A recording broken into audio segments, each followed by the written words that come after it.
Everyone, I am advocate सपना कौशिक और आज हम बात करेंगे सेल्फ डिफेंस यानी कि आत्मरक्षा के बारे में। हमने अक्सर मूवीज में ऐसा देखा है कि लड़ाई होती है हीरो और विलेन के बीच और लास्ट में हीरो विलेन को गोली मार देता है और उसके बाद उसे अदालत से कोई सज़ा नहीं मिलती और उसको छोड़ दिया जाता है। तो हमें अक्सर ऐसा लगता है कि यार ये क्या हुआ, इसको पनिशमेंट क्यों नहीं मिली, ये जेल क्यों नहीं गया, इसको कोई सज़ा क्यों नहीं मिली। और हम ये सोचते हैं कि ऐसा तो सिर्फ फिल्मों में होता है और उससे हम छोड़ देते हैं, क्योंकि हमें ऐसा लगता है कि अगर ज़रा सी भी लड़ाई होती है, कुछ भी होता है, अगर हम किसी को थप्पड़ भी मार देते हैं तो कानून हमें सज़ा देता है। तो उन्हें गोली मारने पर भी सज़ा क्यों नहीं मिलती, सामने वाले व्यक्ति को वो जान से मार देते हैं फिर भी उनको सज़ा नहीं मिलती। तो हमें ये समझना होगा कि वहाँ पर उन्हें सज़ा क्यों नहीं मिलती, क्योंकि वहाँ पर ये दिखाया जाता है कि वहाँ पर हीरो इतनी मुसीबत में फंसा हुआ है कि उसे अपनी रक्षा करने के लिए या किसी और को बचाने के लिए गोली चलानी पड़ती है।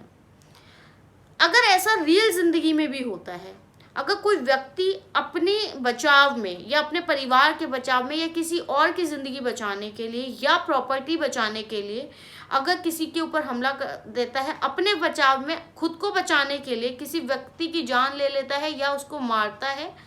कोई एक्शन ले लेता है, तो उसे सेल्फ डिफेंस कहा जाता है, यानी कि आत्मरक्षा।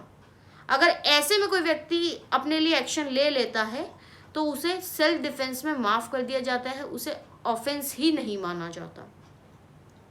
क्योंकि भारतीय संविधान ने, इंडियन कॉन्स्टिट्यूशन ने आर्टिकल 21 में हर भारतीय नागरिक को जीवन जीने का अधिकार दिया है। आर्टिकल 21 कहता है that everyone has a right to life and personal liberty except if established by law, यानी कि हर भारतीय नागरिक को जीवन जीने का अधिकार है और सेल्फ डिफेंस उसी के अंदर कवर होता है। इसके अलावा सेल्फ डिफेंस के लिए आईपीसी यानी कि इंडियन पीनल कोड में सेक्शन 96 से लेकर 106 तक नियम दिए गए हैं, जो कहते हैं, सेक्शन 96 ऑफ आईपीसी कहता है कि अगर कोई व्यक्ति सेल्फ डिफेंस में कोई एक्ट करता है तो उस एक्ट को ऑफेंस नहीं माना जाएगा। वैसे भी कहते हैं that necessity knows no law, यानी कि अगर कोई व्यक्ति मुसीबत में है तो उससे आप ये उम्मीद नहीं कर सकते, अगर उसको ऐसा लगता है कि उसकी जान खतरे में है तो आप उससे ये उम्मीद नहीं कर सकते कि वो कानून का पालन करेगा। सबसे पहले किसी भी व्यक्ति का फर्स्ट रिएक्शन ये होगा कि वो खुद को बचाएगा, अपने परिवार को बचाएगा, अपनी प्रॉपर्टीज को बचाएगा। इसीलिए कहते हैं that necessity knows no law. तो इन्हीं सब चीज़ों को देखते हुए कानून ने हमें आत्मरक्षा का अधिकार दिया है, जो हमें हमारा कानून देता है, हमारा संविधान देता है, जो कहता है कि सेल्फ डिफेंस हमारा मौलिक अधिकार है, राइट टू लाइफ हमारा मौलिक अधिकार है, हमारा फंडामेंटल राइट है। तो सेक्शन 96 कहता है that any act done in a self defence would amount to no offence, यानी कि अगर कोई भी व्यक्ति सेल्फ डिफेंस में कोई एक्ट करता है तो उसे ऑफेंस नहीं माना जाएगा। और सेक्शन 97 ऑफ आईपीसी कहता है कि कोई भी व्यक्ति अपनी आप को बचाने के लिए, अपने जीवन की रक्षा के लिए या अपनी प्रॉपर्टीज की रक्षा के लिए कोई एक्शन लेता है तो उसको ऑफेंस नहीं माना जाएगा। कोई भी व्यक्ति अपनी प्रॉपर्टी और अपने जीवन की रक्षा के लिए एक्शन ले सकता है।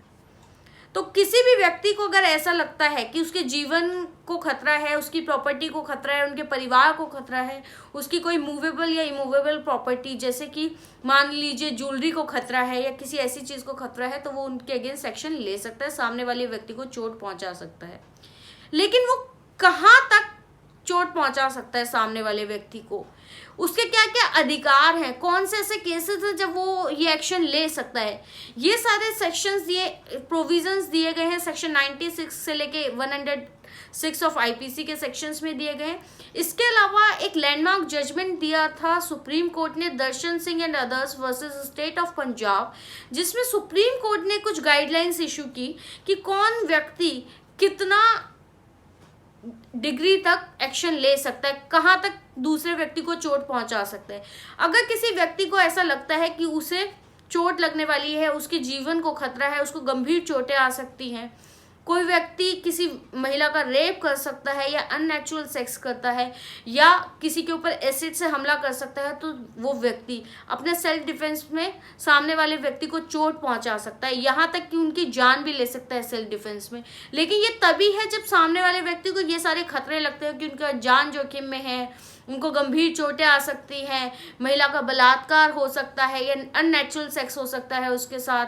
या फिर उनकी प्रॉपर्टी को लेकर कोई दिक्कत है, डकैती है, लूट है, कोई ऐसी चीज़ है। उन्हीं सारे मामलों में आप सामने वाले व्यक्ति के ऊपर हमला कर सकते हैं। लेकिन ये हमला तभी होना चाहिए जब आपको ऐसा लगता है कि पुलिस आपकी मदद नहीं कर पा रही है, क्योंकि ये स्टेट की ड्यूटी है कि वो आपके जान माल की रक्षा करे, लेकिन आप उस वक्त पुलिस से मदद नहीं ले पा रहे हैं, आपके पास कोई और हेल्प नहीं पहुंचती, तो आप सेल्फ डिफेंस में अपने लिए एक्शन ले सकते हैं। इसके अलावा अगर कोई व्यक्ति रात में आपके घर में घुस जाता है चोरी के इरादे से, डकैती के इरादे से, या आपकी प्रॉपर्टी पर कब्जा करना चाहता है या किसी के घर को आग लगा देता है, तो ऐसे केसेस में भी सामने वाले व्यक्ति के ऊपर आप हमला कर सकते हैं अपनी प्रॉपर्टीज को बचाने के लिए। मान लीजिए आप हाईवे पर कहीं जा रहे हैं, आप किसी शादी से घर वापस आ रहे हैं और आपके साथ आपकी कोई महिला रिश्तेदार है या आपकी वाइफ है, मदर है, और उन्होंने कोई गोल्ड पहना हुआ है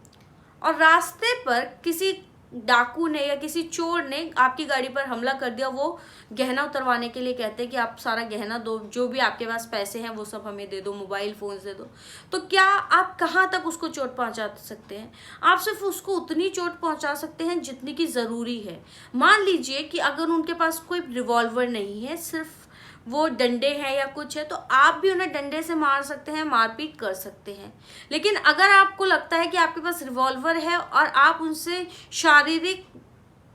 रूप से कमज़ोर हैं, आप उनसे के साथ हाथापाई में नहीं जीत सकते, तो आप उनके ऊपर गोली भी चला सकते हैं सेल्फ डिफेंस में। अगर आप उस केस में उनको जान से भी मार देते हैं तो भी आपके पास सेल्फ डिफेंस का ऑप्शन होता है। आप उसको एक्सक्यूज़ ले सकते हैं कि आपने अपनी रक्षा में ऐसा किया था।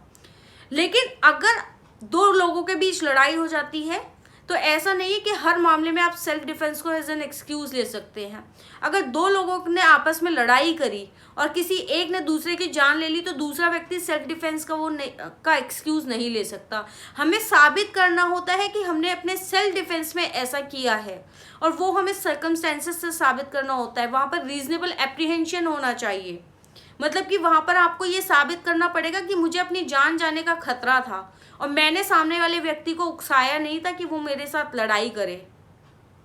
ऐसा नहीं होना चाहिए कि आप जाते हैं सामने वाले व्यक्ति को, उसको गाली गलौज देते हैं, उसको मारने की धमकी देते हैं और उसके ऊपर हमला कर देते हैं, और सामने वाला व्यक्ति आपको मारने के लिए जब आता है तो आप सामने वाले व्यक्ति पर गोली चला देते। तो ऐसे केस में आप सेल्फ डिफेंस नहीं ले सकते। लेकिन अगर सामने वाला व्यक्ति आपके घर आया और आपको मारने के लिए उतारू हो जाता है, तब आप उस व्यक्ति के ऊपर हमला कर सकते हैं अपने बचाव के लिए, क्योंकि सेल्फ डिफेंस प्रिवेंशन है। मतलब कि आप अपना नुकसान बचाने के लिए, अपनी जान माल की रक्षा के लिए एक्शन ले रहे हैं। लेकिन ये सिर्फ उतना ही होना चाहिए, उतना ही बल आप प्रयोग कर सकते हैं जितना कि सामने वाला व्यक्ति कर रहा है। आप उसको जान से मारने की नियत से ये काम नहीं कर सकते। अगर आपका नियत ही सामने वाले व्यक्ति को जान से मारने की है तो आप सेल्फ डिफेंस नहीं ले सकते। आप सेल्फ डिफेंस तभी ले सकते हैं जब आपकी जान जोखिम में हो, आपके किसी परिवारजन की जान जोखिम में हो, या किसी और भी व्यक्ति की जान जोखिम में हो। अगर किसी की व्यक्ति की जान जोखिम में है या किसी की प्रॉपर्टी जोखिम में है, उसको नुकसान हो सकता है, तभी आप सेल्फ डिफेंस का एक्सक्यूज ले सकते हैं। और जितना ज़रूरत है बल का प्रयोग सिर्फ उतना ही कर सकते हैं, आप एक्सेसिव बल प्रयोग नहीं कर सकते। कि जितनी ज़रूरत है सिर्फ उतना ही बल का प्रयोग होगा। ये नहीं है कि अगर आपका काम किसी को थप्पड़ मारने से चल सकता है तो आप सामने वाले व्यक्ति की जान ले लें। आप इतना ही कर सकते हैं, उससे ज़्यादा बल प्रयोग नहीं कर सकते। तो आप सेल्फ डिफेंस कब प्रयोग कर सकते हैं? अगर आपको लगता है कि आपकी जान को जोखिम है, आपको गंभीर चोटें आ सकती हैं या किसी भी व्यक्ति को गंभीर चोट आ सकती है,